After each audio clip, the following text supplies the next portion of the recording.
श्रीमद् भागवत महापुराण की, शिला प्रभुपाद की, जन्माष्टमी महाउत्सव की, निताई गौर प्रेमानंदे।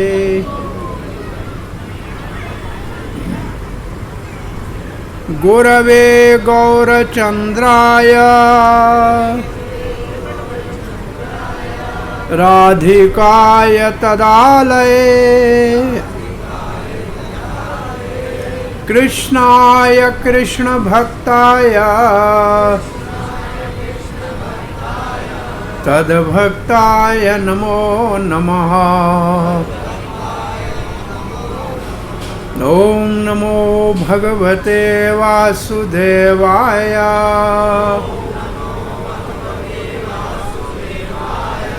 ओम नमो भगवते वासुदेवाय।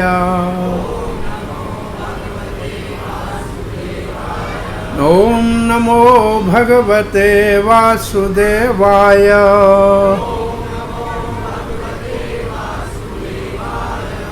नारायणं नमस्कृत्य नरं चैव नरोत्तमम् देवीं सरस्वतीं व्यासं ततो जयमुदीरये। नष्टप्रायेषु भद्रेषु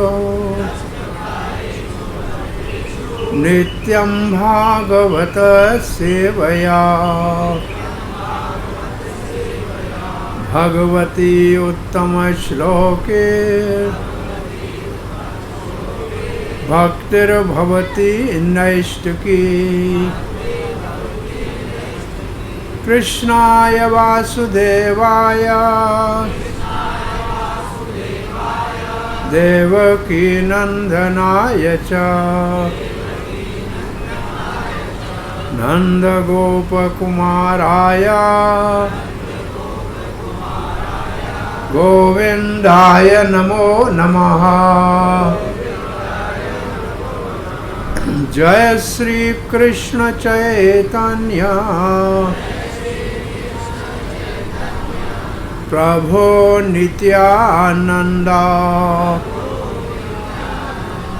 श्री अद्वैत गदाधर शिवास आदि गौर भक्त वृंद। हरे कृष्ण कृष्ण कृष्ण हरे हरे हरे राम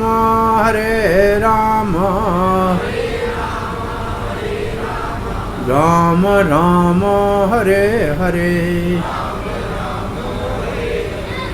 हरे कृष्ण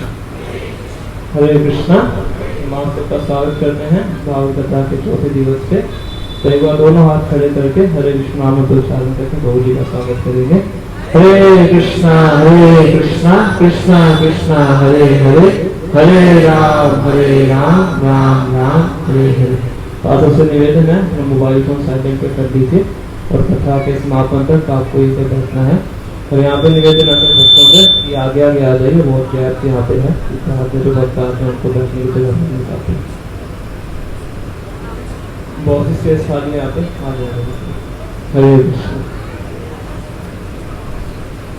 हरे कृष्ण। धन्यवाद रूप सनातन प्रभु जी। और आज चतुर्थ दिवस के भगवान की बाल लीलाओं के हरि कथा में आप सब रेवाड़ी महानगर वासियों का अंतर्राष्ट्रीय कृष्ण भावना अमृत संघ इस्कॉन संस्थापक आचार्य श्री कृष्ण कृपा मूर्ति अभय चरणारविंद भक्ति वेदांत स्वामी श्री प्रभुपाद जी की अपार कृपा से इस केंद्र में जन्माष्टमी का महोत्सव 7 तारीख को जो धाम धूम से मनाया जाएगा, उससे पहले भगवान की मधुर लीलाएं हमारे हृदय में भगवान के जन्म उत्सव के आनंद का अनुभव करा सके और हमारी मन की वृत्तियां जन्माष्टमी मनाने के लिए सद्भावना वाली हों,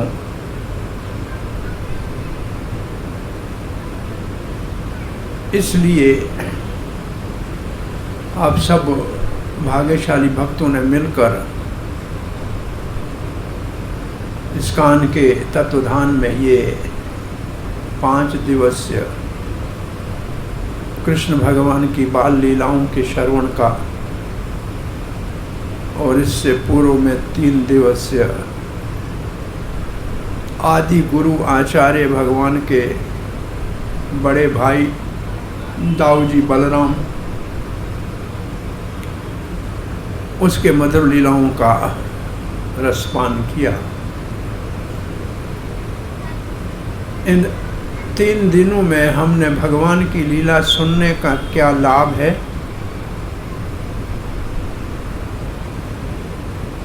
आपको क्या ये लाभ 4 दिनों में अनुभव हो रहे हैं?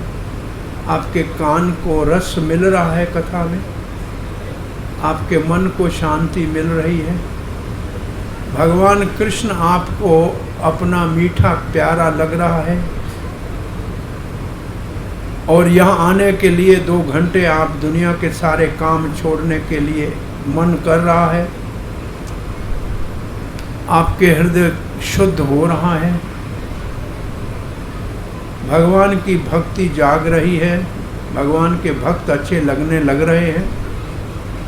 ये है भगवान की कथा के लाभ जो परीक्षित महाराज ने सुखदेव महाराज से कहे।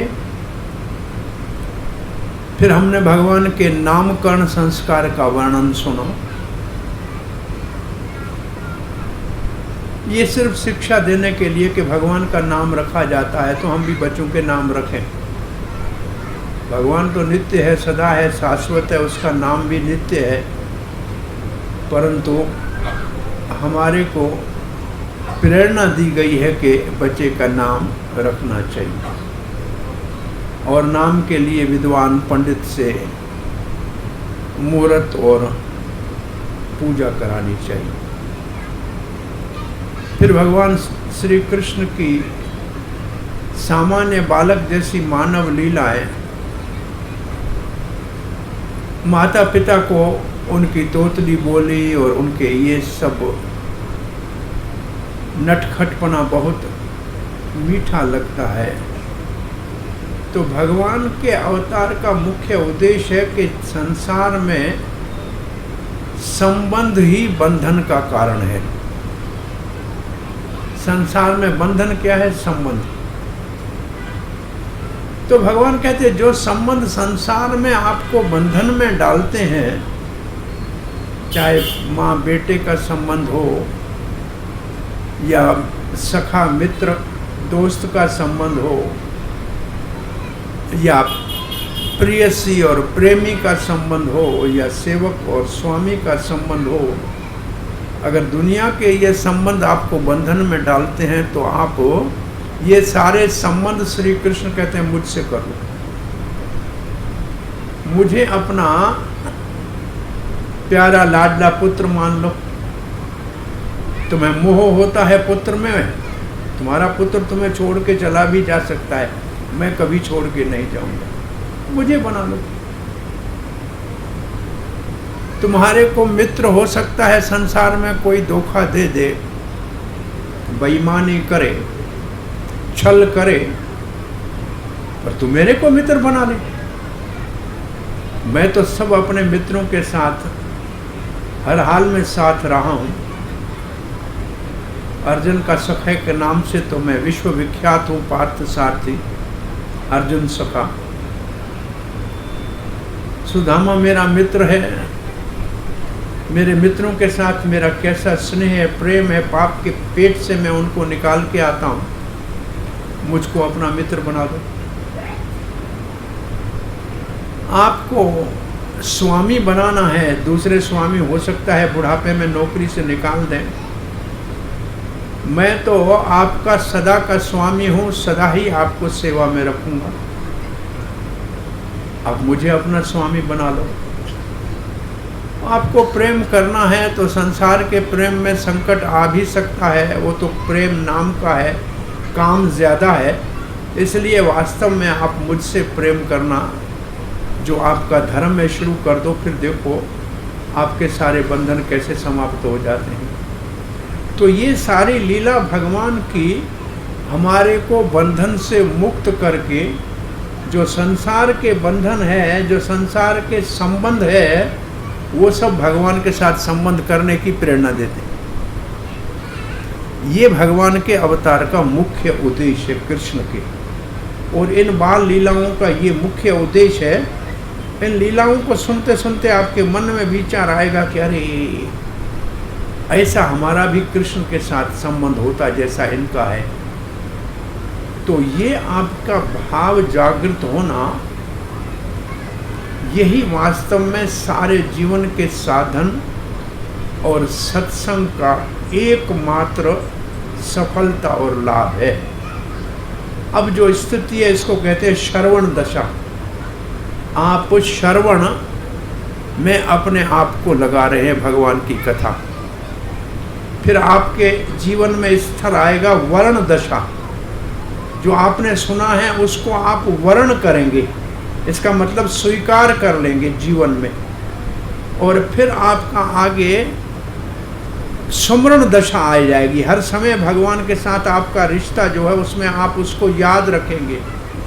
और फिर ये आस्ते आस्ते साक्षात जिस भाव में आप भगवान से अपना संबंध रिश्ता रखना चाहते हैं, उस भाव में निरंतर आपका भगवान के प्रति भाव बना रहेगा।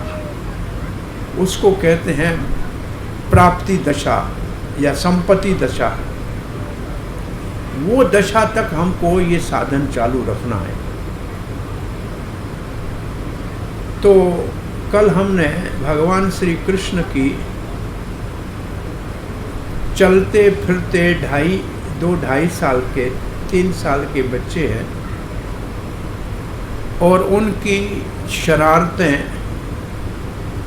चपलपना, उधम मचाना, मटके फोड़ना, माखन चुराना, और इन सारे लीलाओं को साक्षात देखने वाली गोपियाँ यशोदा के घर में आके उन लीलाओं को सुनाती हैं। तो क्या भगवान को माखन चोरी करने की जरूरत है क्या?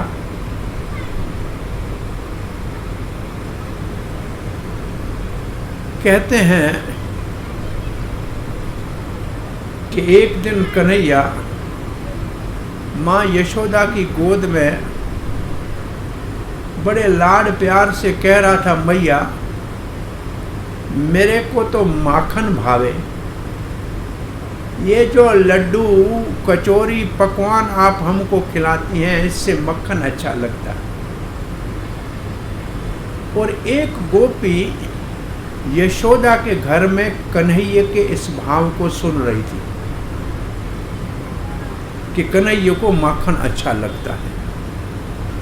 उसने मनोरथ किया, मन में विचार किया, मेरे घर में कब कन्हैया आके माखन खाएगा।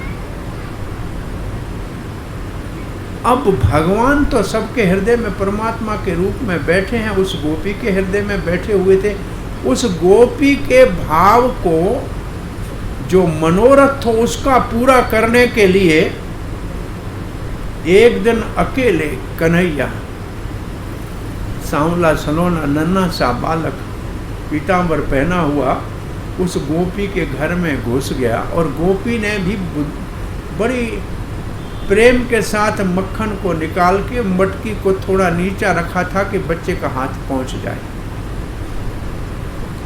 और कन्हैया अंदर घुस गया और घुस के जाके मटकी का उठाया, मक्खन को हाथ में लिया। और कल जैसे आपको कहा था बाहर निकल रहा था तो खंभे में उसने अपनी ही परछाई को देखा, प्रतिबिंब को देखा। उसने कहा कहना मत, गोपी के घर में पहली बार चोरी करने आया हूं, आधा मक्खन तू खा ले। तो वो तो प्रतिबिंब था, ये उठा के मक्खन उसके मुंह में डाल रहा है, मक्खन नीचे गिर रहा है। गोपी देख रही है और कन्हैया कहता है तू नहीं खाएगा तो जा, जो कहना है कह दे। ढीठ कहीं का, सुनता नहीं है, मैं कह रहा हूं मक्खन खा लो, अपने को कह रहे हैं। गोपी से रहा नहीं गया, गोपी हंस पड़ी, और हंस पड़ी तो कन्हैया भयभीत हुआ और उस कन्हैया को पकड़ लिया गोपी ने। कह मेरी माँ को मत बोलना, यशोदा मुझे डांटेगी। मैं समझा मेरा अपना घर है, देखो गोपी सच बोलता हूँ आपको, आपका घर मेरे घर जैसा लग रहा है, मैंने समझा मेरा अपना घर है यशोदा का, और इसीलिए मैं अंदर आया, मैं अब मैया को मत बोलना। गोपी कहती है बस तुम्हारे को एक दंड दूंगी। क्या दंड देगी गोपी बोलो? ये सब माखन यहाँ बैठ के मेरे सामने खा के दिखा। बहुत ज़्यादा, इतना नहीं खा पाऊंगा। गोपी कुछ कम कर, बोल नहीं अब कौन जूठा खाएगा तेरा, तूने सारे माखन को जूठा कर दिया, अब खा के दिखाओ। और भगवान उस गोपी के सामने उसकी इच्छा को पूरी करने के लिए मटकी से माखन खा रहा है। और गोपी वो तो इतनी पागल हो गई कि मेरी इच्छा पूर्ति हो गई, भगवान का माखन खाने का इच्छा था और मैं कहा मेरे घर में आके खाए, और ये मेरे घर में आ भी गया और मैंने इसको प्रेम से माखन खिला भी दिया। वो गोपी पागल जैसी शहर में जो गोकुल में घूम रही है, सब गोपियाँ कह रही हो क्या गया बावरी? बोला मत पूछो क्या हो गया, नहीं बताऊंगी। तो सबने घेर लिया, बोला सच बताऊं, ऐसे मैंने कन्हैया को यशोदा को कहते सुना था कि माखन उसको अच्छा लगता है। मैंने कहा मेरे घर में खाने आ जाए, और आ गया। अब तो सब गोपियों ने कहा फिर हमारे घर में क्यों नहीं आया, तुम्हारे अकेले घर में क्यों आया? तो सूरदास जी ने लिखा है कि भगवान को चोरी करने की इच्छा नहीं थी, गोपियों को अपने घर में भगवान को बुलाने की इच्छा थी। इसलिए भगवान ने इस प्रकार से सब ब्रज के गोपी गणों के घर में मक्खन चोरी के, दूध दही चोरी के नाम में उनका दिल चुराया, मन चुराया, उनकी मनोकामना के पूरी किया कि कृष्ण उनका अपना है, लाडला है, प्यारा है। यही इसके पीछे भाव था। सो भगवान अपने भक्तों की इच्छा पूरी करते हैं। ऐसे चैतन्य चरितमृत में लिखा है, भक्त वांछा पूरी करे यही कृष्ण कृत्य है। भगवान का और कोई काम नहीं, अपने भक्तों की इच्छा पूरी करते हैं। तो ये सारे ब्रजवासी क्या करते थे, ये गोपियाँ घर में अच्छा दूध गर्म करके, रबड़ी बना के, फिर पनघट पे कन्हैया को कहती थी आज हमारे घर में बहुत अच्छी रबड़ी बना है, अपने सारे मित्रों के साथ पधारना। दूसरी गोपी कहती है आज तो हमारे घर में बड़ा अच्छा मक्खन बना है, आइएगा, पधारिएगा। अरे दूध, आज तो बड़ा अच्छा दही हमारे घर में जमा। गोपियाँ निमंत्रण दे के आती थी, और जब आता था कन्हैया तब वो उसको कहती तुम चोरी करने आए हो। तो भगवान ने कहा मेहनत करके खाना अच्छा लगता है, कमा के खाता हूँ, मेहनत करके खाता हूँ, मुफ्त का नहीं खाता। मेरे घर में बहुत है, किसी चीज़ की कमी नहीं है। सो ये वास्तव में मक्खन कैसे बनता है, अगर आपने जीवन में आप मक्खन निकाला हो कभी, आप में से कुछ लोग यहाँ घर में गाय रखते हैं। गाय का दूध निकाला जाता है, उसको अच्छी तरह से उबाला जाता है। जब अच्छी तरह से दूध गर्म होके उबल जाता है, उसको फिर ठंडा किया जाता है। जब वो ठीक ठंडा होता है तो उसमें थोड़ा सा दही का जामुन डाला जाता है। उसके बाद पूरी रात रखा जाता है, सुबह वो दही जम जाता है। तब फिर उसके अंदर मंथनी डालकर दही का मंथन करते हैं तो उसमें से मक्खन निकलता है। ये मक्खन निकालने की प्रक्रिया क्या है वास्तव में? हमारे भक्तों के जीवन में पहले थोड़ी तपस्या करना है। जैसे दूध को उबाला जाता है ना, ऐसे हमारे को घंटा 2 घंटा बैठ के कथा सुननी है, घंटा 2 घंटा बैठ के भगवान के नाम का जप करना है। ये है दूध को उबालने की तरह तपस्या करना। फिर ठंडा दूध करके, इसका मतलब ये है कि आप ठंडे दिमाग से सोचो कि ये हमारे लिए कितना जीवन में अच्छा है। तब गुरुजनों की सेवा करके उनसे नाम का दही का जामन अपने जीवन में डालना है। गुरु से नाम लेने का मतलब आपके गर्म किए हुए, तपस्या किए हुए साधन में भगवान के नाम को जोड़ना है। और फिर आप नाम जोड़ोगे तो जीवन आपका थोड़ा सा स्थिर हो जाएगा। जैसे दही स्थिर है, दूध तो ऐसे छलकता है, खराब भी होता है, दही छलकता नहीं है और थोड़ा स्थिर रहता है और कुछ दिन अच्छा रहता है। तो जब हमारा जीवन थोड़ा ऐसे ठहरा और स्थिर वाला हो जाता है, तब वो नाम जो है उसको जपना पड़ता है। ये है मंथन करना। मंथन का मतलब नाम का सुमरण करना, और सुमरण करने से हमारा वास्तव में जो हृदय है वो पिघल जाता है। हृदय मर्षण कहते हैं उसको, भाव के स्तर पे जब हमारा हृदय मक्खन की तरह, नवनीत की तरह, मक्खन को संस्कृत में नवनीत कहते हैं, जब हृदय हमारा पिघल के मक्खन जैसा हो जाता है, तब कृष्ण उस हृदय को चुराने आते हैं। उसको कहते हैं कृष्ण आकर्षणी। फिर हमारा हृदय कृष्ण को आकर्षण करता है और कृष्ण भागता हुआ आता है। हाँ, वो गोपियों के वास्तव में मक्खन तो बाहर का था, लेकिन उनका हृदय जो कृष्ण के प्यार से कोमल हो गया था, मक्खन जैसा, वो उसको चुराने आते थे। और वही तो हृदय को चुराना हमारे अस्तित्व के सिद्धि करना है, वही तो अंदर पवित्र करना है कि अब उसमें, अब देखो इस वक्त आप आंखें बंद करके आपके दिल में किसका फोटो है?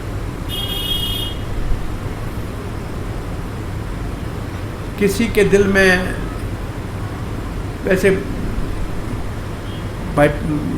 अपने मित्र का, सखा का, पति का, पत्नी का, धन का, दुकान का, मकान का, यही आएगा कि और कुछ आ रहा है? भाई दिल में क्या अभी आपके दिल में जरा देखो क्या दिख रहा है? यही कुछ संसार दिख रहा है कि नहीं दिख रहा है? भाई यही दिख रहा है ना अंदर। तो भगवान के इस मक्खन बनाने की प्रक्रिया, कथा सुनने और नाम स्मरण करने, गुरु से नाम लेने से हृदय पिघल जाएगा। तो ये जो मूर्तियां संसार की बनी हुई है, ये सारी पिघल जाएंगी ना। भाई हृदय जो पिघल गया तो अंदर जो दुनिया की मूर्तियां हैं, धन की, को मान की, प्रतिष्ठा की, मित्रता की, ये सब पिघल जाएंगी। और फिर जिसकी कथा सुन रहे हैं या जिसका नाम जप रहे हैं, वो मूर्ति हृदय में आके जम जाएगी। तो ये सारी प्रक्रिया हमारे हृदय से कई जन्मों से जो कामनाओं के, इच्छाओं के मूर्तियां बनी हुई है, उन सबको पिघलाना है। और फिर जिस भगवान के नाम का जप कर रहे हैं, जिसका कीर्तन सुन रहे हैं, जिसकी कथा सुन रहे हैं, उस राधा गोविंद की मूर्ति हमारे हृदय में अंकित हो जाए। और फिर हनुमान की तरह ऐसे छाती खोल के दिखाएं कि देखो अंदर सीताराम है। ये है वास्तव में इस सारे कथा का मुख्य उद्देश्य, कि हमारे हृदय में आंखें बंद करें तो अंदर राधा कृष्ण दिखें, गोपाल दिखे, गोपीनाथ दिखें, गौर निताय दिखें, जगन्नाथ दिखे, जिसमें आपका इष्ट है वो दिखे। अब हमको अपने ही परिवार दिखता है, धन दुकान मकान गाड़ी मोटर ये दिखती है, ये सब पिघलना चाहिए, और तब जब हृदय पिघलेगा। तो ये जो कथाएं हैं इसका मुख्य उद्देश्य ये है कि हमारे हृदय का शोधन होना है और इसमें भगवान की छवि विराजमान होनी है। और जिसमें भगवान की छवि है तो इसका मतलब उसकी फिर जो स्मृति है, उसका जो अंतकाले च माम एव स्मरण मुक्त्वा कलेवरम, मेरा जो स्मरण करता है अंत, तो अंदर है ही भगवान, तो उसी का स्मरण होगा ना, तो जिसका स्मरण होगा उसी के पास चले जाएंगे। और वैसे मैं एक प्रश्न आपसे पूछ के फिर वो श्लोक कल जहाँ से छोड़ा है उसको पढ़ते हैं। भगवान से आपका रिश्ता कब से है?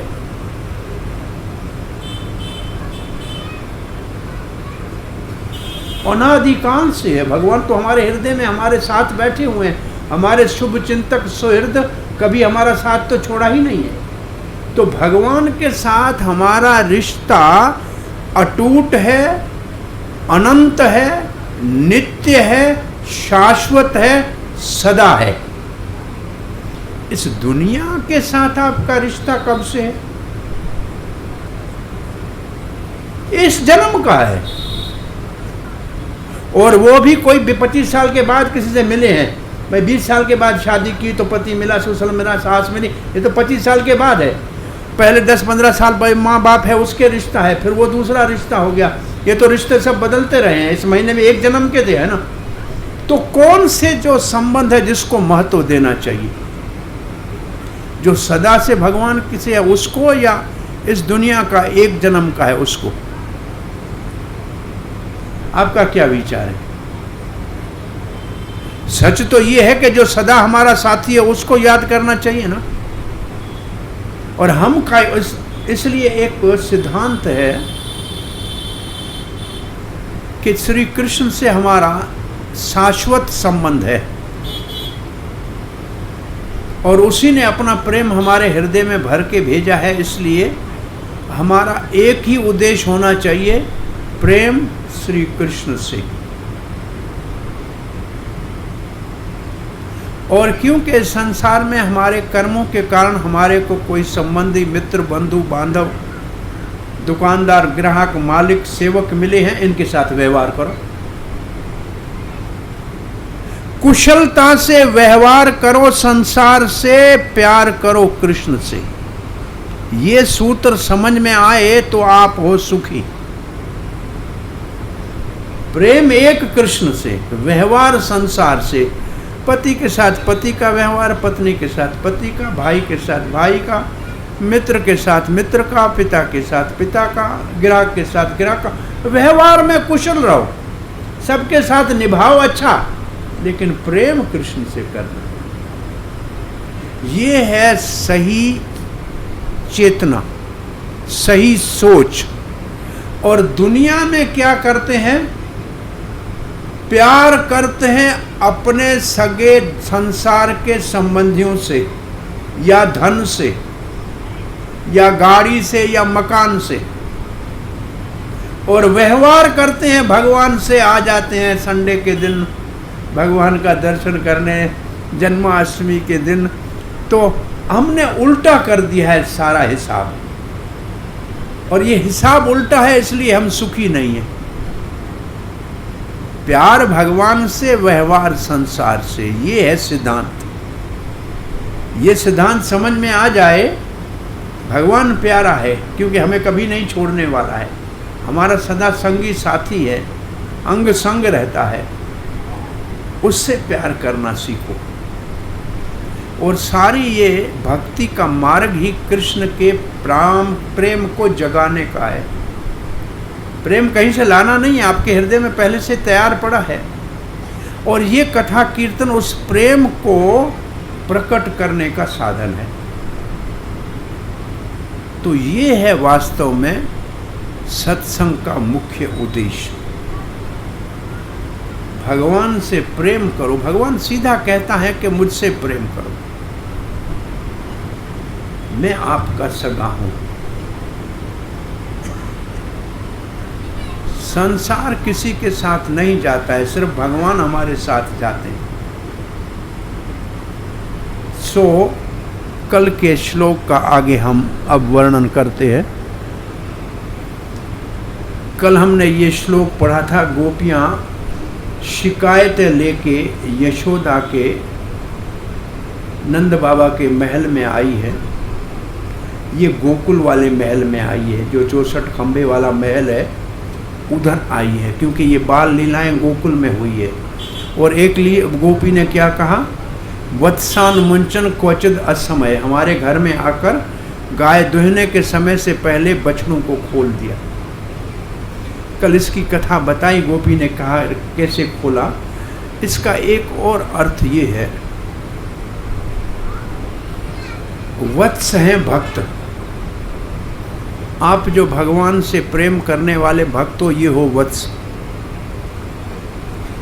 और भगवान भक्त वत्सल है, हमारा रक्षक है, पोषक है।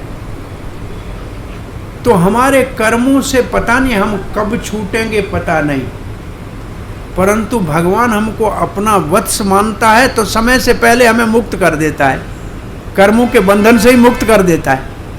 समय तो पता नहीं कितने जन्मों से मुक्त होने का है, भगवान वो सब चोपड़े का हिसाब फाड़ के इसी जन्म में मुक्त कर देते हैं। ये इसका रहस्य है कि भक्त जो भगवान के ऊपर निर्भर हैं, उसके सारे कर्मों का चिट्ठा भगवान फाड़ देते हैं, समय से पहले ही उसको मुक्त कर देते हैं।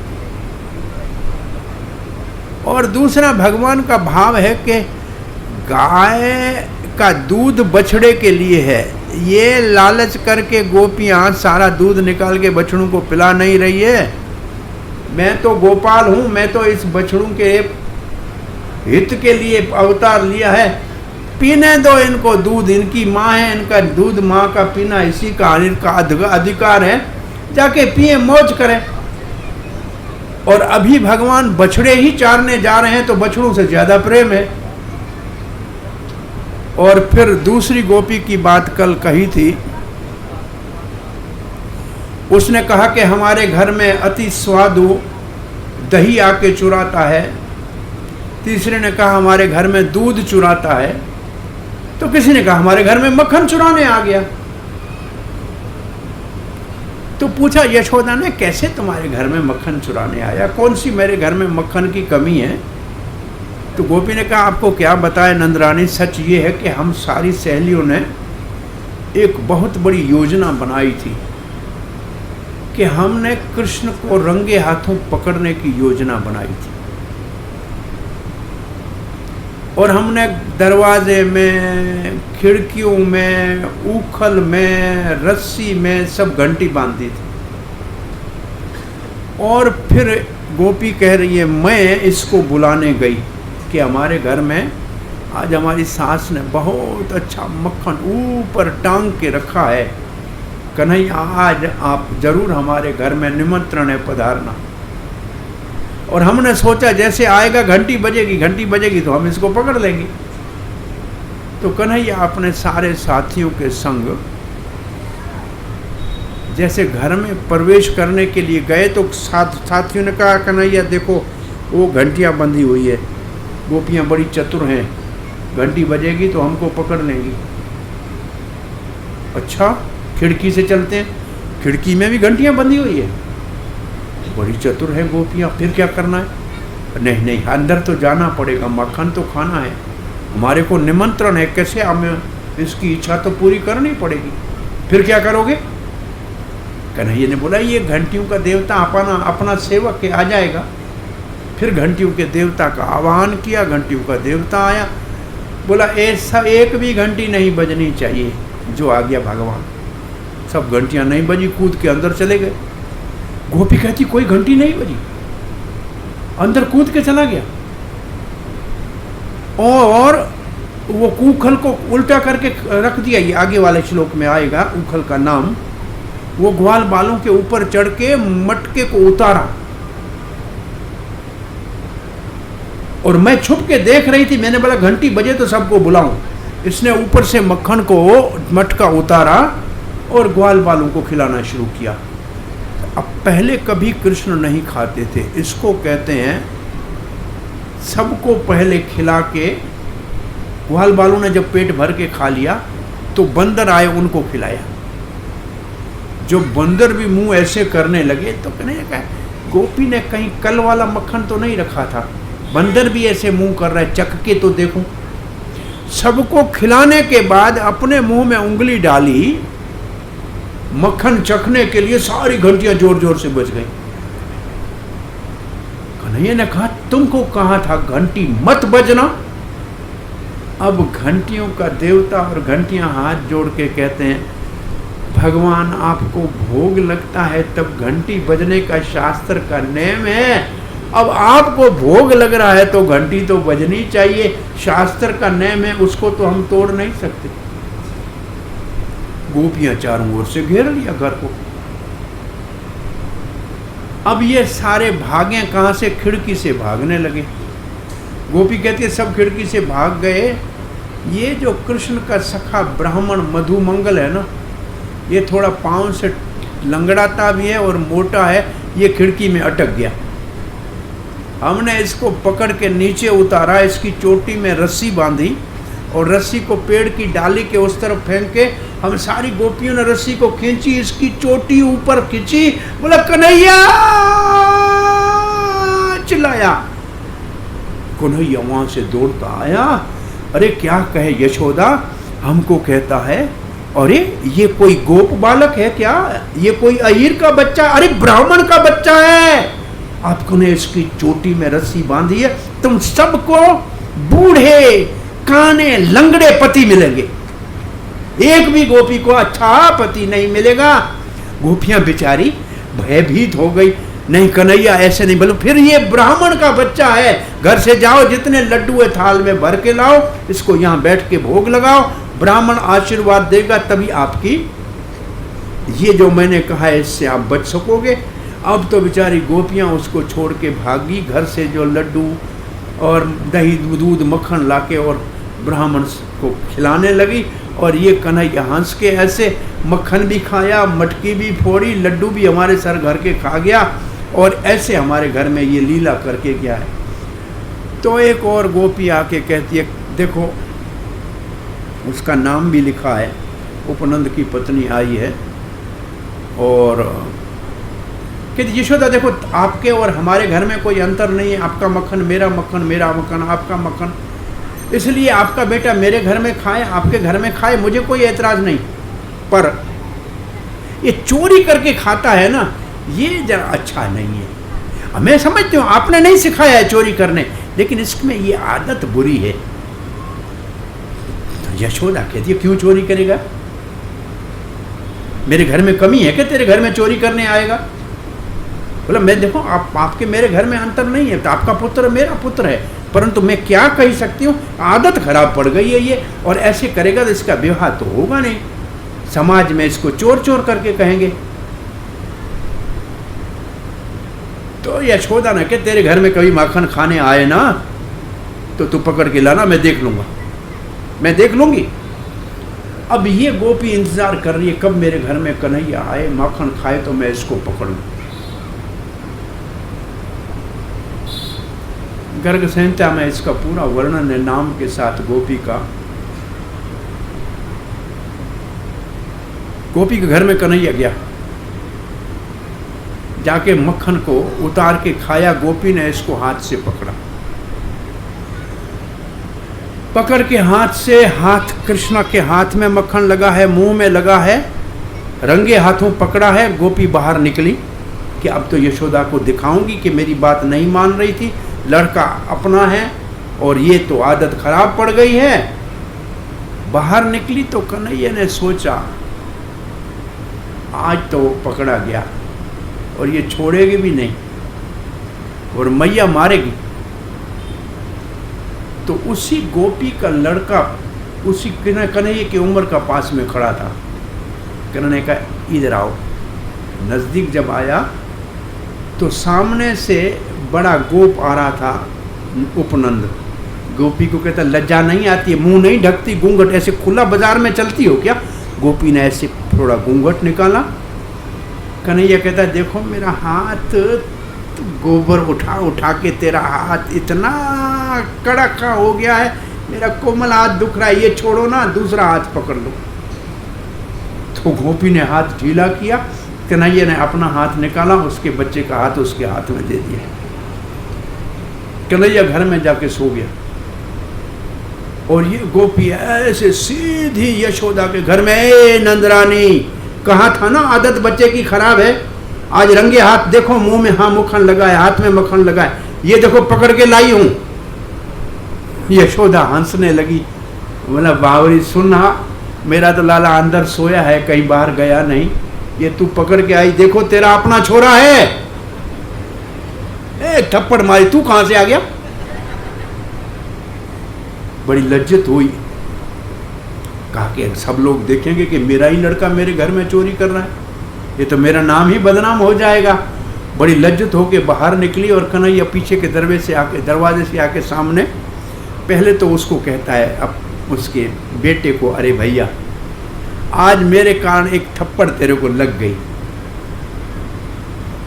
कल जिसके घर में माखन खाने जाएंगे ना, उद्घाटन ही तुमसे कराऊंगी, बहुत खाना, इतना तो दोस्ती में सहना पड़ेगा। फिर गोपी को कहता है, सुन रे गोपी, आज मेरे को पकड़ा था, तेरे बच्चे का हाथ दिया ना, दूसरी बार कभी पकड़ा तो तेरे पति का हाथ पकड़ा दूंगा। अब इस बेचारी गोपी ने सारे ब्रज में कह दिया, मक्खन खाए, दही खाए, दूध खाए, ए भाई सबका मालिक है, वेद में लिखा है ईशा वाशा इदम सर्वम, सब कुछ का यही मालिक है, इसी का है, इसी को खाने दियो, नहीं तो जैसे मेरे बच्चे को दिया था, ये किसी का पति दे दिया तो सबका हाल खराब हो। तब से गोपियों ने शिकायत करना बंद कर दिया, बोला आओ खाओ मौज करो। तो ये गोपियों के साथ लीला करते हुए एक और गोपी कहती है कि जब स्वयं खाता है, खाता नहीं है, बंदर को खिलाता है, बंदर भी नहीं खाता तो कहता है जो बंदर नहीं खाएगा उसको मैं क्या खाऊंगा, मटका हमारा फोड़ के चला जाए। ऐसे मटके को धड़ाम से नीचे फेंक के चला गया। और दूसरी गोपी कहती है, हमारे घर में आया कुछ, हमने कुछ उस दिन घर में रखा ही नहीं था, दूध दही, तो पहले तो खड़े होके ऐसे कहने लगा, घर में कुछ भी नहीं है, कल संभाल के सब चीजें बना के रखना, तैयार करके बुलाना आई हो, निमंत्रण दिया है आना खाना, और यहाँ घर खाली पड़ा है, अब कल अगर नहीं दिया ना तो आग लगा दूंगा घर को। जैसे पंडे होते हैं ना, जाते हैं कभी तो पंडे कहते हैं, अरे भाई कुछ दान दो, नहीं दान नहीं दोगे तो तुम्हारे से कुछ दुर्घटना हो जाएगी, होगा कुछ भी नहीं, लेकिन डराता है वो। भगवान डराने लगे कि देओ, नहीं दोगे तेरे घर को आग लगा दूंगा। अरे हमारे छोटे बच्चे सोए हुए हैं ना, उनको चूंटी मारता है ऐसे, लोग उनको रुला के जा जाता है। तो यशोदा ने कहा, तेरे बच्चों को क्यों रुलाता है? बोला क्या बताऊं यशोदा, कन्हैया को मैंने बुलाया, मेरा छोटा बच्चा पालने में रो रहा था, मैंने कहा कन्हैया इसको तू सुलाएगा, मुझे घर का काम करना है। हाँ सुला दूंगा ना भैया, है मेरा छोटा, बड़ा होगा गैया चराएगा मेरे साथ, अभी सुला देता हूँ। देगी क्या? बोला मक्खन दूंगी ना, अभी सुलाता हूँ। अरे लाला सो जा, मेरा मित्र है ना, कल मक्खन खाएंगे साथ में, अब सो जा। बच्चा सो गया। कन्हैया ने कहा आज माखन ले आ, गोपी का माखन ले दे। गोपी कहते कन्हैया आज माखन तो निकला नहीं है। फिर क्यों? मैं बच्चे को सुलाऊं, माखन नहीं मिलेगा। अरे दही है थोड़ा, दही खट्टा पड़ा है आज, छाछ है थोड़ी, जो मक्खी पड़ गई है। बोले दही है नहीं, दूध है नहीं, मक्खन है नहीं, छाछ है नहीं, तो तेरे बाप का नौकर हूं, तेरे बच्चे को सुलाऊं। दे मां चूटी, वापस रुला के चला जाता हूं। अब देख, अब तो मुफ्त में तेरे घर के बच्चे को पालन आया हूं क्या? तो ये कहता है मेरे घर के मैं बच्चों को ऐसे चूंटी मार के चला जाता है, सोए हुए बच्चे को भी ऐसे जगा के चला जाता है। अब इसको क्या करें? बोला गुस्सा किया करो ना। बोला गुस्सा करते हैं वो तब मुस्कुराना शुरू कर देता है, और ये मुस्कुराता है तो हम खड़े खड़े देखते रहते हैं, और ये हमारे सामने हमारे घर का माखन खाता है और हम कुछ भी नहीं कह सकते। चुरा के खाए तो दूर की बात है, आंखों के सामने खाता है, लेकिन इसकी मुस्कुराहट इतनी सन्मोहिनी है कि हम कुछ नहीं कर पाते हैं। तो यशोदा ने कहा फिर थोड़ा ऊपर रख दिया करो ना, छोटा बच्चा है, नीचे मत रखा करो, बर्तनों को ऊपर रखा करो तो पहुंचेगा नहीं, या कहीं कमरे के अंदर रख दिया करो ना, अंधेरे कमरे में, तो इसको दिखेंगे नहीं। तो गोपी दूसरी कहती है हस्त अग्रह है, जब इसका हाथ नहीं पहुंचता है तो क्या करता है, रच्यति विधिम, एक और नया नमूना बनाता है। क्या करता है, पीठ उखल, या तो कोई पहले तो छोटा सा चौकी उठाता है, चौकी से काम नहीं चलता तो उखल जो पड़ा होता है अनाज वाले कूटने वाला, उसको उल्टा कर देता है, उखल कर देता है। और भी कुछ घर में स्टूल मिल गया, कुर्सी मिल गई, उसके ऊपर खड़ा हो जाता है, और उससे भी नहीं पहुंच पाता। और अगर बर्तन ऊपर है ना तो ये बहुत चतुर है, एक बड़ी लंबी इसके पास लाठी है, उसके ऊपर लोहे का कील ऊपर लगा हुआ है, और छिद्रम ही अंतर्निहित, वो उस बर्तन में छिद्र कर देता है नीचे से। इतना होशियारी से करता है। पहले तो निहित वह शीक के भांडेशु, पहचान लेता है कि इस मटकी में माखन है, इसमें दूध है, इसमें दही है। बाहर से मटकी के रंग रूप से पहचान लेता है। ये आपको मैं बताऊं कि जो पुराने जमाने के इंजीनियर थे, जो बर्तन बनाते थे मिट्टी के, उनको पता था कौन सी मिट्टी का बर्तन किस काम में आएगा। चूल्हे के ऊपर चढ़ाने वाले मिट्टी के अलग बर्तन होते थे, पानी भर के पीने वाले के मिट्टी ही अलग होती थी। हमारे घरों में बचपन में हमने देखा था, माता दूध मिट्टी की हंडी में गर्म किया करती थी, और बहुत चूल्हे में रोटी तो पहले लकड़ी से और गोबर के कंडों के होती थी, सब रोटी हो जाती थी, फिर पड़ा रहता था दूध 4-5 घंटे आस्ते आस्ते गर्म होता रहता था। और जब वो दूध निकालती उसके नीचे खुरचन होती थी वो हंडी में, वो हम बैठे होते थे, बच्चे ये खुरचन हमको मिलेगी, वो हंडी की खुरचन खाने को मिलती थी। और फिर वो दूध दूसरी मिट्टी का मटका दूसरा होता था, उसमें विलोना होता था, वो भी मिट्टी का होता था, और उसमें डाल के दही बनाया जाता था। रात को सुबह उसी के अंदर मंथन होता था। तो हर एक मटका मिट्टी का बाहर से पहचाना जाता था कि ये दूध का है कि दही का है या ये मक्खन का है। इसको सब ये पता लग जाता है, ये जानता है कि इसमें क्या है।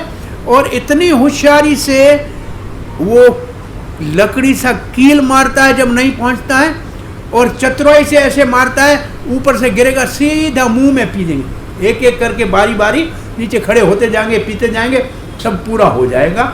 और ऐसा अगर नहीं हुआ तो फिर इसके साथी जो दो है श्रीधामा सुबल, वो लाठी ले आके मटके को ऐसे मारेंगे, मटका फूटेगा, माल सब नीचे गिरेगा, फिर दबादब सपा सब खाना शुरू करेंगे। ये इसका काम है। शिक्के भांडा तवित तद्वित, उसको जानता है इसमें क्या है। ध्वांतागते धृत मणि, अब दूसरी बात कह रही है कि ऊंचा रखती तो ऐसे कर लेता है। बोला फिर अंदर छुपा के रखो ना, अंधेरे कमरे में रखती है ना। तो ये जो इसके हाथ में आपने ये मणि पहनाई है ना, इसका चमक इतना है कि अंदर रोशनी होती है, सब कुछ इसको दिख जाता है। अरे इसके मणि को छोड़ो, यहां लिखा है मणि, धृत मणि गण स्वांगम। अरे फिर कहते स्वांगम, इसका अपना अंग इतना चमकता है कि अंधेरे में रोशनी हो जाती है, सब कुछ दिख जाता है। तो यशोदा ने कहा तो फिर इसके ये सारे मैं आभूषण मणियां उतार दूं क्या? आपके घर में अंधेरे कमरे में आता है, मक्खन को चुराता है। बोला उतारो मत, ये इसको अच्छे लगते हैं पहने हुए। वो गोपियों को ये नहीं इच्छा है, उनको सिर्फ शिकायत करते हुए कृष्ण जो सामने बैठा है उसका मुंह देख के मजा आता है कि ये क्या कर रहा है अभी। और इस आती इसलिए है शिकायत करने, कृष्ण को देखने के बहाने, और कृष्ण के मुंह को देखती हैं, यशोदा को मुंह को देखती हैं और सुख लेती हैं। कहती है फिर क्या करते हैं, अपने ही शरीर के प्रकाश से, मणियों के प्रकाश के अंधेरे कमरे को प्रकाशित कर देता है। स्वागम अर्थ पदे प्रदीपम, और सब चारों ओर से रोशनी हो जाती है। ध्वांत अग्रे धृत मणिगा कले गोप्यो यरई ग्रह कृत्येषु। और अब जो हम अपने घर के काम में लगी होती है ना सारी,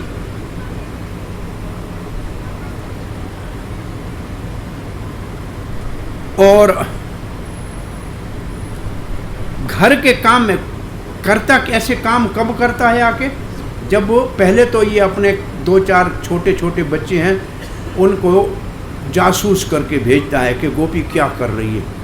जब तेल लगा के हम स्नान कर रही होती है ना, उस वक्त घर में घुसता है, क्योंकि बाहर निकल नहीं सकती है, तेल लगा हुआ है। तो ये देखता है कि कब क्या काम हम कर रही हैं, तब ये घर में घुसता है और बड़ी होशियारी से छुपे हुए माल को भी ले जाता है। और ऐसे ये भी हमारे घर में आके उधम मचाता है, ऐसे नहीं करते। अब दूसरी एक गोपी कहती है आगे, सच बताया यशोदा, हमने घर को अच्छी तरह से लेप के पोत के साफ करके रखा था, लेकिन घर में कुछ भी नहीं था। और ये हमारे घर के अंदर आया, देखा घर में कुछ भी नहीं है। और ग्वाल बालों ने कहा, कन्हैया इस घर में लाए हो, ये गोपी ने आपको बुलाया था, घर में कुछ भी नहीं है, बस अच्छी तरह से पोचा देके चौका देके चमका के घर को रखा है, खाने को लो तो कुछ भी नहीं है। तो कहने का एक और लीला करते हैं यहां। बोला क्या करेंगे? तो ये लिखा है, मैं यहां से पढ़ता हूं, कुरते मेहंती आदि वास्तु, जहां पूजा की जगह है ना, वहां ये छोटे से हैं 2-2.5 साल के, 1-2 नहीं, ये सारे लाइन में बैठकर मूत देते हैं। लिखा है, मेहनती का मतलब है मूतना। और नीचे लिखा है कि भगवान को कोई संसार से मल तो निकलता ही नहीं है, मूत और मल, वो तो दिव्य है। तो फिर ये कैसा है? बोला ये सब लीला है भगवान की। वो किसी बंदर को बुला के वहाँ मूत करा देता है और दिखता है कि इसने मूत किया है, और उसके मूत करता क्यों है? एक महात्मा बता रहा था, अरे गोपी के घर में कुछ भी नहीं है, इसका मतलब बेचारी गरीब है। और कोई साधु संत किसी के घर में जाए और हाथ भी धोए खाकर, और अगर वो कहीं लघु शंका आदि करने जाए तो कहते हैं उसके घर में धन आ जाता है। ये मान्यता है। और इसका अर्थ वास्तव में ये है कि ये संसार का धन मलमूत्र के समान है, इसका कोई ज़्यादा महत्व नहीं है, ये इसके समान ही है। परंतु अगर कोई महात्मा, ऐसे सच्ची घटनाएं भी महात्माओं के मुख से सुनी है कि बेचारा गरीब था, कोई महात्मा रोज़ तो जाता था बाहर, सोच एक दिन मन में आया कि बेचारा ये सेवा बहुत करता है, इसके पास कुछ नहीं है, उसके घर में चला गया और उसके घर में वो जो भी उसको अपनी क्रिया करनी थी करके आया। वास्तव में वो बेचारे के पास भगवान की कृपा से थोड़े दिनों के बाद धन धान्य सब आ गया। तो ये गोपी कहती है मेरे घर में, मैं बताऊं क्या, आया जब कुछ नहीं देखा। हाँ, धृतराष्ट्र इतना धृष्टता करता है, धृष्टा बड़ा धृष्ट है, बड़ा शरारती है। कुर्ती मिहादिनी को जो जाके मूत के चला गया, स्तेयो प्रायी विचरत कृत ही सुप कर, देखा कि घर में कुछ नहीं तो ऐसे करके चला गया। इथम स्त्री बीच भय, और जब ऐसा किसी ने कहा तो भगवान के आंखों में भय देखा कि कृष्ण भयभीत है कि कहीं यशोदा डांटे नहीं। तो गोपियों ने कहा कि ऐसा ना हो कि यशोदा कृष्ण को डांटे, हमारा ये उद्देश्य तो है नहीं। तो वो बात को बदल के कहती हैं, पर हस्त मुखी, वो मुस्कुरा के कहती हैं, अरे यशोदा इतना भी नहीं, आपको क्या बताएं, एक बुढ़िया गोपी को पीछे से साड़ी को खींच लिया और साड़ी को खींचने के बाद उसको कहता है, अरे सुन गोपी, मेरे से विवाह करेगी?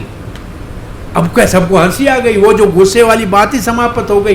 तो ये बात करके ऐसी यशोदा कहीं डांटे न बच्चे को, क्योंकि वो भयभीत हो रहा था। बात ही बदल दी और ऐसे गोपियों ने शिकायत किया।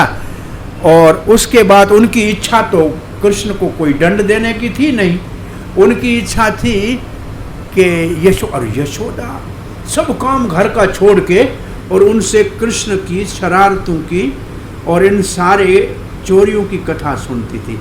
इसका मतलब है कि भगवान की माँ भी भगवान की कथा सुनने में सुख लेती थी, अच्छा लगता था उसको कुछ किया, और ये गोपियाँ कथा सुनाने के लिए घर में आ जाती थी। तो ये तो है भक्तों का भगवान की कथा का आनंद। और इस कथा के बाद की अब कथा दूसरी आ रही है, और इस कथा में लिखा है एकदा, अब दूसरी बात है। माखन चोरी वाली थोड़े में कथा खत्म थी। काम तो ये साल 2 साल चला, एक भी घर ऐसा नहीं है जिसमें भगवान चोरी करने नहीं गए। सब घर के अंदर भगवान ने अपना पदार्पण किया, सब गोपियों को आनंद दिया, सबके प्रेम से मक्खन खाया। इसलिए जब भगवान ने गोवर्धन उठाया ना 7 दिन तक, तो गोपियाँ ताल ठोक के कहती थी, अरे तूने क्या उठाया कन्हैया, हमारे घर का माखन चोरी करके खाया, तब इतना बल तेरे अंदर आया। हमारे घर के माखन से तुमने गोवर्धन उठाया है, तुम्हारा क्या इसमें बड़ाई है। गोपियाँ उसको ऐसे प्रेम से कहा करती थी। और ग्वाल बाल कहते हैं, अरे कन्हैया तूने ऐसे उंगली उठाई, उससे क्या होता है, डंडे तो हमने भी दिए थे, हमने भी तो सहायता की थी ना। और फिर एक समझदार गोपी आगे आके कहती है, कन्हैया तुमने उठाया होता तो सीधे हाथ पे उठाते, तुमने उल्टे हाथ पे उठाया ना। अरे उल्टा हाथ तो राधा रानी का है, भार सारा राधा रानी के सर पे रखा और ऐसे टेढ़ा होके बड़ा मुस्कुरा रहा है, भार तो सब राधा रानी ने उठाया, तुमने क्या किया। नाम कराता है कि मैं गोवर्धन धारी हूँ, काम तो सब हमारा किया हुआ है। तो भगवान हंसते हुए कहते हैं, अरे हाथ में इंद्र देवता का वास होता है ना। हाँ है। बोलो मैंने इंद्र के सर के ऊपर गोवर्धन रख दिया था, मैं तो ऐसे ही खड़ा था, इंद्र हाथ में था ना, वही भार उठा के खड़ा था।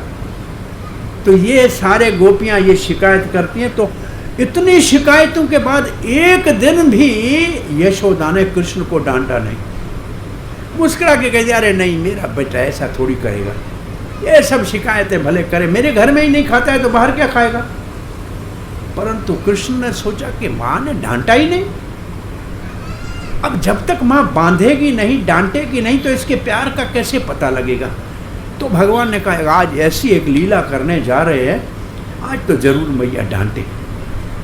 तो एकदा क्रीड्यमानास्ते, क्रीडमानास्ते खेलने चले गए थे। कहाँ चले गए, अब तो चल सकते थे ना, नंद गोकुल से, नंद के गांव से निकल के जमुना जी के किनारे चले गए। रामाद्य गोपा, बलराम जी साथ में है और दूसरे गोप है, और उसके लिए शब्द लिखा है द्वारका। वैसे द्वारका का एक अर्थ है, जैसे लकड़ी का पुतली होती है ना, उसको दारुका कहते हैं। मतलब बड़े गोप जिनको यशोदा ने इन दोनों भाइयों को हर समय देख के सुरक्षा के लिए रखा हुआ था कि इनके साथ रहना, कुछ हो जाए तो हमें बता देना, जल्दी बता देना। तो वो लकड़ी की, दारुक कहते हैं लकड़ी को, वो लकड़ी की पुतली की तरह जो देखते थे वही कहते थे, अपना बुद्धि नहीं लगाते थे। तो दारुका का एक अर्थ तो ये है। दूसरा कहीं कहीं बालुका, दूसरे इनके बराबर के साथी साथ में गए। कृष्ण, भगवान कृष्ण ने मृदम भक्षिताम, मिट्टी खाई, इति मात्रे निवेदिता, मिट्टी खाई, एक कोने में जाकर खाई। तो सारे के सारे बलराम और सखा माँ के यशोदा के पास जाके शिकायत लगाई, निवेदन किया, जाके शिकायत लगाने लगे। भाई शिकायत क्यों लगाने गए, बोला मक्खन खाता था, सबके साथ बांट के खाता था, मट्टी अकेला खा रहा है, हमसे पूछता भी नहीं है, इसलिए इसकी शिकायत लगानी चाहिए। आज हमको तो खिला नहीं रहा, अकेला खा रहा है, क्या है इसमें पता नहीं। क्यों खा रहा था कृष्ण, बोला उसने सुना कि सब साधु संत महात्मा कहते हैं कि ये धरती रसा है, इसका नाम है रसा, धरती का एक नाम है रसा। और इसमें कितना रस है, खा के देखूं तो सही, ये वाकई रस वाली है कि नहीं। तो भगवान ने तो मट्टी खा ली। क्यों खाई? बोला बिरज रज, भगवान के पेट में तो ब्रह्मांड है, कितने बालक है, कितने ऋषि है, वो सब कहते हैं भगवान आपके चरणों की रज, ब्रज की रज, हमको थोड़ा प्रसाद दे दो, ये फिर कब मिलेगा। तो भगवान ने सबको प्रसन्न करने के लिए मिट्टी मुंह में डाल दी। फिर भगवान ने सोचा मैंने परशुराम के अवतार में सारी पृथ्वी ब्राह्मणों को दान कर दी थी, इस जन्म में ये जो दांत हैं ये द्विज हैं, इनके 2 जन्म है, ये तो ब्राह्मण है, थोड़ी मिट्टी इनको भी तो खिला दूं, तो ये तो कुछ तो इसको दान में कर देता हूं। ऐसे भगवान ने कुछ विचार करके मिट्टी खाया। और ग्वाल बालों ने, साथियों ने, और जो रखा हुआ था उनके साथ सुरक्षा के लिए, उन ग्वाल बालों ने बलराम जी के साथ जाके माता को शिकायत लगा दी। क्या कह रहे हैं बच्चे? बच्चे कह रहे हैं कस्मान मृदम माद, हाँ जाके कहा उनने मट्टी खाई है। ये सुनते ही यशोदा ने कहा दूध खाए, दही खाए, मक्खन खाए, किसी के घर में खाए, अपने घर का खाए, हानि नहीं होती, मट्टी खा रहा है और जमुना के किनारे मट्टी खा रहा है। मट्टी से तो बेटे का कहीं अपच न हो जाए, रोग न हो जाए, माता को चिंता हो गई। माता चिंतित होके कस्मान मृदम अदांत आके बोला,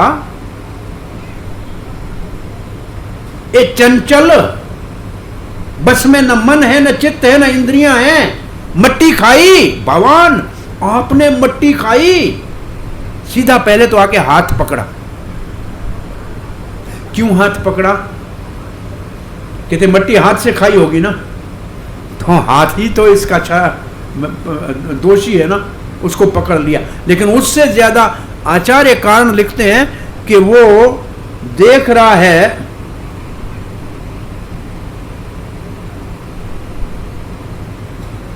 कि क्योंकि मट्टी खाई है और इसने सुना है कि हमारे साथियों ने मां को जाके शिकायत लगाई है, तो कहीं भाग न जाए, हाथ पकड़ लो। बच्चा है, डर के मारे भाग जाएगा, छोटा है, फिर वन में कहां ढूंढूंगी, भूखा तो है। सो हाथ पकड़ लिया। भगवान भक्षिताम रहा, आपने एकांत में छुप के मट्टी खाई। क्या हमारे घर में मिठाई नहीं है, मक्खन नहीं है, कोई कमी थी क्या? छुप के जाके मट्टी खाता है। कुछ कहता, कौन कहता है खाइए? तारका वदंती, ये तुम्हारे साथी सब कह रहे हैं मट्टी खाइए। अरे मैया, सुबह झगड़ा क्या हुआ, ये किसी के घर से मिठाई चुरा के आए थे और ऐसे खा रहे थे मेरे सामने, तो मैंने कहा चोरी करना अच्छा नहीं है, तो इन्होंने मुझसे गुस्से होके आपको शिकायत लगा दी कि मैंने मट्टी खाई। तो माँ हंसने लगी, बोला ये मिठाई चोरी करके खाते हैं और तू बिल्कुल साधु है। बोला ऐसा ही है, ये चोरी करके मिठाई खा रहे थे, मैंने इसको मना किया, ये मेरी शिकायत लगाना है। बोला चलो बच्चों से तुम्हारा झगड़ा होगा था इसलिए। तेरा भाई बलराम शिकायत लगा रहा है, ये तो तुम्हारा हितैषी है ना। अरे मैया, तू नहीं जानती इसको, ये बाहर से देखने का गोरा है, अंदर से काला है, काला। ये मुझे रोज चिढ़ाता है, कहता है नंद गोरा, यशोदा गोरी, तू काला कहां से आया, तेरे को मोल का लाए हैं। और ऐसे कहता है मेरे को, माँ माँ माँ, मेरे को कहता है मोल का लाए हो, तू मेरी माँ है ना। अब उससे चापलूसी कर रहा है, मेरी माँ है ना तू, ऐसे। और मट्टी मुंह में पड़ी है, मट्टी खाई है। लेकिन माता ने कहा ये सब तुम्हारा कुमारास्ते अगर जो अपियम, आपका बड़ा भाई भी कह रहा है, बोला इस ये भी है गुस्से में, आज मुझसे नाराज होके गया, इसने भी इसलिए झूठ बोला। बोला बलराम ने क्यों कहा? बलराम जी ने शिकायत क्यों लगाई? कहते हैं बलराम जी तो शेष के रूप में धरती को धारण करते हैं ना, तो धरती तो बलराम जी के आधार पे टिकी हुई है ना। बलराम जी ने कहा एक अवतार में ये जब वाराहदेव बने थे तो और इस पूरी पृथ्वी को उठा के चले गए, मेरे से पूछा भी नहीं। मैंने कहा कोई बात नहीं, एक बार ये वामन देव हुए तो एक पांव में सारी पृथ्वी नाप ली, मैं कुछ नहीं कहा। अब ये तीसरी बार वो खा रहा है, पृथ्वी तो मेरी है ना। मुझे गुस्सा आ गया, मैंने बोला शिकायत लगाऊंगा, बार बार मेरी मिल्कियत के ऊपर ये अपना हक जमा रहा है। बोला बलराम ने ऐसे क्यों कहा? बलराम को मजाक सूझा कि आया है पृथ्वी का भार उतारने के लिए, तो क्या बस 2 मुट्ठी पृथ्वी खाने से भार उतर जाएगा क्या? ऐसी क्या लीला कर रहा है? माँ को जाके शिकायत कर दी बलराम जी ने कि ऐसा ये खा रहा है। तो कृष्ण क्या करे, ना हम भक्षित्वाम अम्ब, अरे मेरी माँ मैंने नहीं खाई मट्टी, मैंने माटी नहीं खाई है। सर्वे मिथ्या भाष्य, सब झूठ बोल रहे हैं, सारे झूठे, मैंने बिल्कुल माटी नहीं खाई। यदि सत्यग्रस्त यही, अगर आपको मेरी बात के ऊपर विश्वास नहीं आता है, समक्षम पश्य में मुखम, मेरे मुंह में देख लो। भाई खाई होगी तो मुंह में पड़ी होनी चाहिए ना, देख ले, पता लग जाएगा ये झूठे हैं, मैं सच्चा हूं। मैं तो आपका सत्यवादी हरिश्चंद्र हूं बेटा, आप तो मेरी माँ हो ना, तो मेरी बात तो आपको माननी चाहिए। आप इनकी माँ है क्या? देख ली मेरे मुंह में। कृष्ण ने सोचा कि थोड़े दिन पहले मैंने जमाई ली थी, इसने ब्रह्मांड मेरे मुख में देखा था, तब तो अपनी आंखें मसल रही थी, पता नहीं क्या हो गया है मुझे। तो आज ये खोल के मुंह देखेगी नहीं, मेरी बात पे विश्वास कर लेगी। और तब जो मिट्टी मुंह में थी थोड़ी बहुत, उसको निगल लिया। परंतु आज यशोदा छोड़ने वाली नहीं थी। उसने कहा यदि एवं त्रयी व्याधि, तो फिर बात, मुंह खोलो, खोलो मुंह देखूं। ते उक्त स भगवान हरि। अब कहते जब उसने कहा मुंह खोलो, तब ये भगवान जिसमें सारे ऐश्वर्य हैं, भग का अर्थ होता है ऐश्वर्य, 6 ऐश्वर्य जिसमें पूर्ण हो। वान का मतलब है जिसके अंदर, भग का मतलब 6, यश हो, बल हो, त्याग हो, ज्ञान हो, श्री हो, सब जिसके अंदर हो उसको भग कहते हैं। वो भगवान भले बालक की लीला कर रहे हैं तो भगवान ना, तो उसकी ऐश्वर्य शक्ति भगवान की अपने आप भगवान के अंदर प्रवेश किया। और ये जो हरि है ना, अब ये हरि क्या करेगा? अपनी मां का मन चुरा लेगा। ये हरि तो है, इसका काम ही हरण करना है, तो क्या हरण करेगा? चित्त हरेगा अपनी मां का। कैसे, क्या करेगा? बड़ा मुंह खोल दिया, बड़ा मुंह खोल दिया। ईश ऐश्वर्य स ऐश्वर्य, वो जो भगवान की शक्तियां थी बिना बुलाए अपने आप भगवान के मुख के अंदर। कीड़ा मनुष्य है तो बच्चा है, बच्चे की तरह मुंह खोल के दिखा रहा था अपनी मां को, लेकिन भगवान और हरि तो इसके अंदर ही है ना। भले बच्चा है तभी तो भगवान भी है ना। इसलिए प्रभुपाद जी कहते थे कृष्ण भगवान, भाई कृष्ण भगवान है, उसको भगवान बनने की कोई आवश्यकता नहीं है। वो 6 दिन का था तो 12 कोस की पूतना को होंठों से चूस के मार दिया था, पांव के अंगूठे से 3 महीने के शक्टासुर को मार दिया, 1 साल के बहुत बड़े भारी असुर तृणावर्त को गला दबा के मार दिया। तो ये कोई बालक नहीं है भाई, ये तो भगवान है, ये भगवान है, ये हरि है, सबका मन हरने के लिए ऐसी लीला कर रहा है। ऐसी लीला वृंदावन से बाहर नहीं करता है। अब खेल खेल में मुंह तो खोला, लेकिन भगवान की भगवता उस मुख में क्या दिखा रही है? अब यशोदा क्या देख रही है, देखिए। सा तत्र दर्शे विश्वम, यशोदा ने उस मुख के अंदर पूरा विश्व देखा। जगत स्थानो च खम, जगत देखा, आकाश देखा, और क्या देखा? स अद्रि, पर्वत देखे, द्वीप, बड़े बड़े द्वीप देखे, जम्बू द्वीप देखा, सामल द्वीप देखा, पृथ्वी देखी, भूगोलम, पूरा तारा मंडल, पृथ्वी मंडल देखा। सस्वाय अंगिंदु, अग्नि इंदु, अग्नि को देखा, चंद्रमा को देखा, इंदु चंद्रमा है। तारकम, तारा देखे, ज्योतिष, चक्रम, जलम, तेजो, 5 तत्व देखे, जल देखा, सब कुछ देखा। वैकारी का अनिंद्रियाणी, ये पृथ्वी, ये संसार जिससे बनता है ना, वो महत्त्व देखा।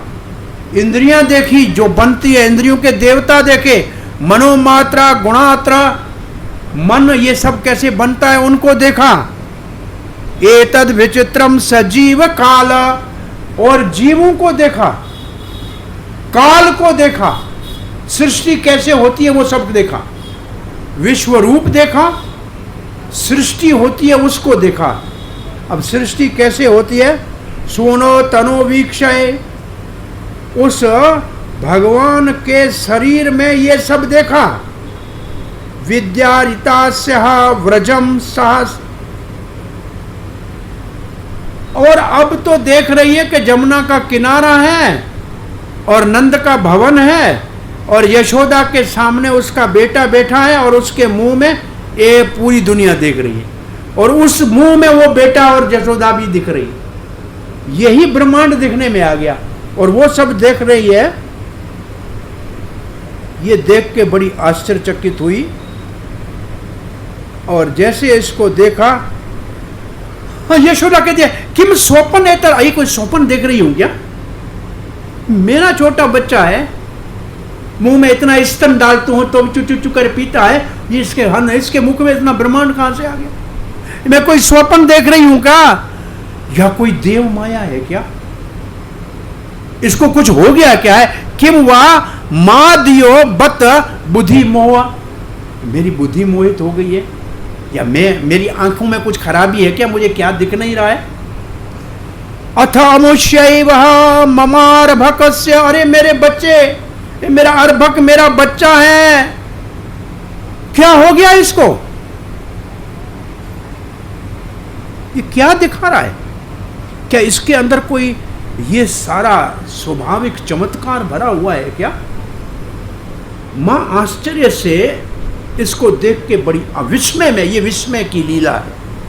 विस्मय, मां को आश्चर्य लगा कि मेरे बेटे के मुख में ये सब कहां से आया, इधर ऐसे आया, कैसे आया?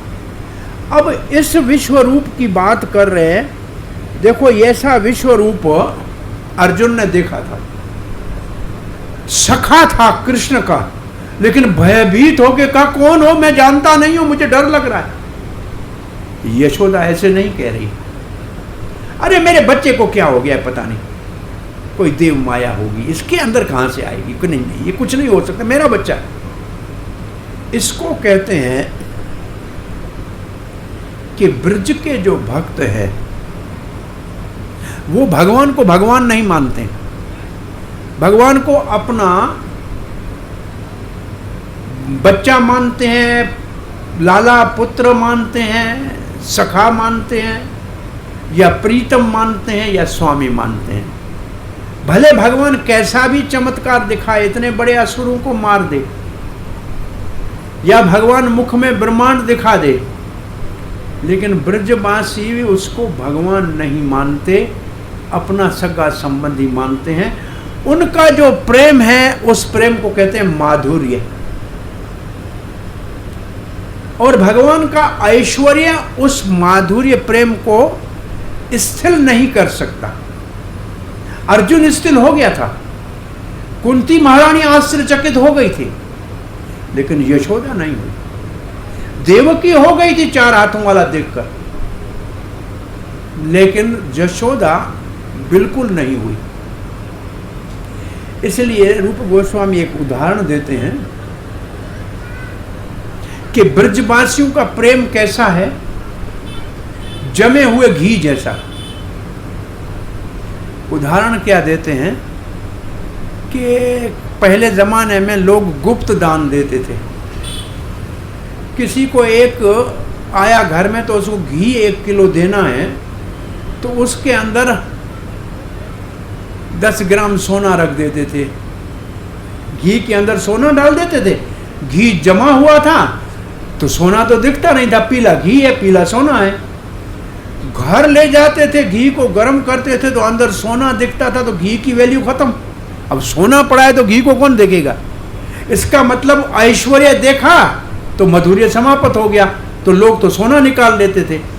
ये ब्रजवासियों का घी कभी पिघलता ही नहीं है अंदर, भले कृष्ण सब पूरे का पूरा सारे अवतारों को अपने अंदर समा के बालक की लीला कर रहा है, लेकिन उनको भगवान नहीं दिखता, उनको अपना बेटा ही दिखता है, उनका घी पिघलता ही नहीं है। गुप्त दान के ऊपर मेरे को एक बात याद आ रही, ऐसे कहीं बड़े मंदिर की योजना थी, जमीन खरीदनी थी, भक्त किसी बहुत बड़े सेठ के पास चले गए। सेठ गाड़ी में बाहर निकल रहा था, साधुओं को देख के खड़ा हो गया। कैसे पधारे हो महाराज, बड़े मंदिर का निर्माण होने वाला है, हम आपसे कुछ सहायता के लिए आए थे, मंदिर कितना चाहिए। सेठ ने क्या बोला, कितना चाहिए। और जब कोई ऐसे कहता है ना तो फिर मांगने वाला परेशान होता है, कितना मांगूं पता नहीं, कहीं कम न मांग लूं, दुखी हो जाता है। तो वो दोनों ने सलाह किया आपस में, कहा भाई 5-10 लाख का तो खर्चा है। उसने 15 लाख लिख दिया, बड़े खुश हो गए, 15 लाख। तो एक ने देखा कि सेठ जी ने सही तो चेक पे की नहीं है, गाड़ी को रोका, बोला सेठ जी आपको भूल गया है, पेन दूं इसके ऊपर साइन तो कर दीजिए। बोला मैं गुप्त दान देता हूं, साइन अपना नाम नहीं लिखूंगा। तो फिर क्या चेक के ऊपर बिना साइन के कोई पैसा मिलेगा क्या। तो ये गुप्त दान ऐसे ही ब्रजवासियों के लिए गुप्त दान गुप्त ही रहता था, साइन ही नहीं होती थी जो कैसे हो जाए, पिघलता ही नहीं था उनका कभी भी घी। कृष्ण को हमेशा अपना बच्चा ही मानते थे। अब कहते हैं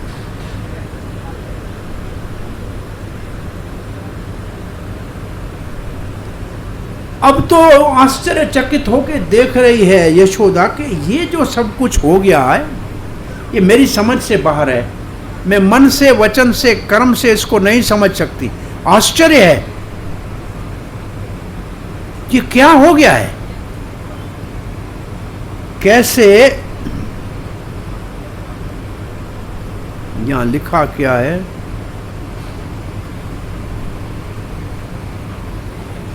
मुझे भगवान का शरण लेना चाहिए, इसका नहीं। ये तो मेरा बेटा है, वो जो मेरे घर में नारायण भगवान है ना, मैं उसका शरण लेती हूं, प्रणाम करती हूं। मेरे मन से मैं नहीं समझ पाती हूं ये मेरे बच्चे को क्या हो गया। अरे इसके पेट में सारा संसार कहां से आ गया। बस मैं केवल प्रणाम करके भगवान का शरण लेती हूं। अब मैं विचार और नहीं कर सकती, ध्यान नहीं कर सकती। ये इसकी सारी लीला मेरी सोच से परे है। कौन है ये मैं नहीं जान सकती। अहम ममासो पतिदेश में सुतो, अरे मैं समझती हूं कि ये मेरा बेटा है। ब्रजेश ये ब्रज में आया है, ये हमारा गोप्य च गोपा, अरे ये सब मैं समझ रही हूं। ये भगवान की माया है जिसने हमको समझा दिया है कि ये मेरा घर है, मेरा परिवार है। ये सब माया है, ये धन हमारा है, गाय हमारी है, ये सब भगवान का है। मैं उस भगवान का शरण लेती हूँ जो इन सब का मालिक है। अब भगवान ने देखा कि मेरी माँ कहीं गलती से मेरे को भगवान मान ले और पूजा के लिए घर में बिठा दे, तो फिर मैं ग्वाल बालों के साथ खेलने कैसे जाऊंगा, गाय चराने कैसे जाऊंगा, मक्खन कैसे चुराऊंगा।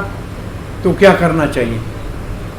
तो माँ के अंदर जो इस वक्त थोड़ा सा मेरे ऐश्वर्य से विचलित हुई है ना, अपनी वैष्णवी माया से इसको मोहित कर देता हूं। इत्थम विदिता तत्वायाम गोपिकायाम स ईश्वर वैष्णवीम वयोतनम मायाम पुत्र स्नेहमयीम विभुम। ऐसी वैष्णवी माया भगवान ने उसके हृदय में डाल दी। उसने बोला कुछ भी हो ये तो मेरा बेटा है, ऐसे उठा लिया गोद में, और गोद में उठा के फिर मुंह को खोल के देखे तो वही 2-3 दांत पड़े हैं सफेद से, और अंदर कुछ भी नहीं है। माँ आश्चर्यचकित हुई और सीधी वहां से ये लीला कहाँ हुई है? ये लीला हुई है ब्रह्मांड घाट पे। उस जगह का नाम है ब्रह्मांड घाट, आज जमुना के किनारे, जहां भगवान ने अपने मुख में ब्रह्मांड माता यशोदा को दिखाया। आज वहाँ छोटे छोटे मिट्टी के ऐसे टुकड़े बेचते हैं वो 2, 4, 5 रुपए में, कि भगवान ने इसको माखन समझ के खाया है, ये माखन मट्टी है। तो वहाँ भगवान ने जब यहाँ से यशोदा ने भगवान को उठाया और बड़ी चिंता में थी कि हो क्या गया था इसको। यहाँ से 1 किलोमीटर आगे चली है, वहाँ चिंताहरण घाट है, वहाँ चिंताहरण महादेव का मंदिर है। कोई 1.25 लाख से ज़्यादा छोटे छोटे लिंग हैं, मतलब। और वहाँ गई है माता और वहाँ उसकी चिंता समाप्त हुई है और अपने बच्चे के मुख में स्तन दिया है। बच्चे ने दूध पीना शुरू किया तो माँ संतुष्ट हो गई कि ये कुछ भी नहीं है, ये तो ऐसे ही मेरे को भ्रम हो गया था, ये तो मेरा बेटा है। और ऐसे जब दूध कृष्ण पी रहा है, वो कृष्ण जिसने मुख में ब्रह्मांड दिखाया है, तो एकदम परीक्षित महाराज कहते हैं, सुखदेव गोस्वामी, नंद ने ऐसा कौन सा पुण्य किया था, क्या तप किया था कि उसके घर में पर ब्रह्म साक्षात खेल रहा है। और यशोदा कितनी मां भाग्यशालिनी है कि उसकी छाती का दूध पर ब्रह्म पी रहा है भगवान, जिसके मुख में सारा ब्रह्मांड समाया हुआ है, वो इस मां यशोदा का दूध पी रहा है। कौन है ये दो इतने भाग्यशाली? तो सुखदेव गोस्वामी एक सामान्य उत्तर देते हैं कि धरा और द्रोण नाम के 2 वसु थे, जिन्होंने ब्रह्मा जी की प्रार्थना करके, तपस्या करके भगवान श्री कृष्ण की बाल लीलाओं को सुनने के लिए प्रार्थना की थी, देखने के लिए इच्छा की थी। वो धरा और द्रोण, नंद और यशोदा बन के कृष्ण की इन बाल लीलाओं का रसास्वादन कर रहे हैं। ऐसे ये अध्याय पूरा होता है। सुखदेव महाराज असंतुष्ट है कि मैंने ये उत्तर दिया, वास्तव में ये आधा उत्तर है, पूरा नहीं है। कि ब्रह्मा के आशीर्वाद से किसी को कृष्ण की बाल लीलाओं के लिए नंद और यशोदा बनाया जाए, ये आधा सत्य है। क्योंकि आगे जो कल हम कथा करेंगे उसमें ये आएगा कि जो सुख ब्रह्मा को नहीं मिला, जो सुख शंकर को नहीं मिला, जो सुख लक्ष्मी को नहीं मिला, वो सुख इस यशोदा गोपी को मिला। तो जो ब्रह्मा को सुख नहीं मिला, वो ब्रह्मा किसी को आशीर्वाद दे के सुख कैसे दे सकता है? तो यशोदा नित्य भगवान की माता है। और फिर कल अपने आप बिना प्रश्न पूछे सुखदेव महाराज दिवाली के दिन के दूसरे दिन माँ यशोदा के अपने हाथ से दही के मंथन की कथा करके और दामोदर लीला का वर्णन करेंगे। तो कल हम दामोदर लीला सुनेंगे। आज हमने 8वां अध्याय पूरा किया है, कल हम 9वें अध्याय तक का कथा कर पाएंगे। कल 5वां दिन है।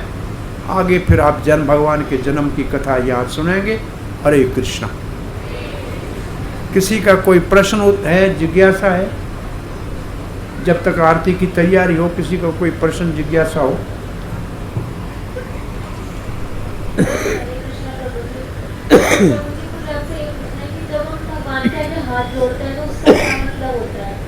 क्या दोबारा देखो, भगवान को प्रणाम करने का बेटी ये एक है हाथ जोड़ना। इसका मतलब आज्ञा करो, हम आपके लिए क्या सेवा करें। किसी के सामने हाथ जोड़ने का अर्थ है आप आज्ञा कीजिए, हम आपके लिए क्या करें। इससे ऊपर दूसरा स्तर है सर को झुकाना। इसका अर्थ है कि आप जो आज्ञा करेंगे उसके लिए हम सोचेंगे नहीं अपने मन से, जैसे आप कहेंगे वैसे करेंगे, हम अपनी बुद्धि नहीं आपकी आज्ञा का पालन करेंगे। इससे आगे है षष्टांग प्रणाम। भगवान के सामने अपने आप को डाल देंगे कि अब हम आप उठाएंगे तो उठेंगे, चलाएंगे तो चलेंगे, खिलाएंगे तो खाएंगे, हम पूर्ण आपके शरणागति है। तो ये भगवान को नमस्कार करने के अलग अलग स्तर है। नमस्कार शब्द का अर्थ है न में अस्ति इति नमस्ते, मेरा कुछ भी नहीं है, भगवान आपका है, ये नमस्कार की माना है। नमस्कार, मेरा नहीं है, सब आपका है, आप स्वामी हैं, हम आपके सेवक हैं, आप आज्ञा कीजिए मैं क्या सेवा करूं। तो इसको कहते हैं कर अंजलि, कर हाथ, ये अंजलि हाथ, इनको जोड़ना भगवान के साथ। तो ये प्रणाम करने की एक विधि है। वैसे माताओं को 5 अंग प्रणाम करना होता है। 5 अंग माताओं का, माथा, 2 हाथ, 2 घुटने। माताओं का वक्ष स्थल धरती पे नहीं लगना चाहिए। पुरुष को षष्टांग प्रणाम करना है, मतलब 6 अंग लगते हैं, छाती भी धरती पे लगती है। परंतु एक प्रणाम को कहते हैं अष्टांग प्रणाम। तो 8 अंग क्या है? 6 तो अंग समझ में आ गए, 2 हाथ, 2 पांव, 1 छाती और माथा। 2 अंग क्या है? एक अंग है मन से जब प्रणाम करें भगवान का चिंतन करें, 7वां। और 8वां है वाणी से जब प्रणाम करें तो जो सामने विग्रह है उसको प्रार्थना भी करें। जैसे यहां कोई प्रणाम करे तो मन से भगवान का, क्या आज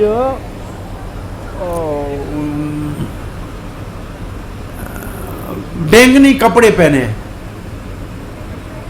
ऐसा ध्यान करे और कहे ये राधा कृष्ण है, तो मुख से कहे कृष्णा करुणा सिंधु दीन बंधु जगतपते गोपेश गोपिका कांता राधा कांत नमस्तुते तप्त कंचन गौरंग। ऐसे भगवान के प्रणाम मंत्र से अगर आता हो तो नहीं तो कहे हे राधा कृष्ण मेरे स्वामी, मैं आपका सेवक, आपके चरणों में प्रणाम करता हूँ, आप हमारे स्वामी हैं, हमारे को सद्बुद्धि दीजिए।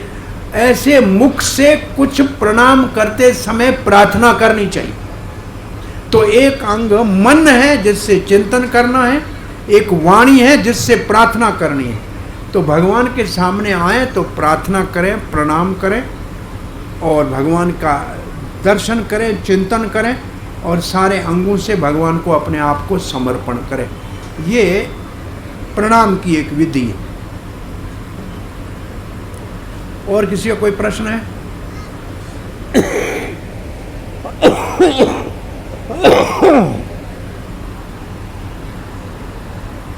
कोई प्रश्न नहीं है?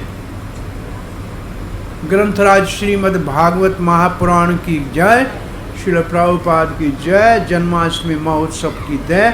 अब आप सब आरती का आनंद लीजिए।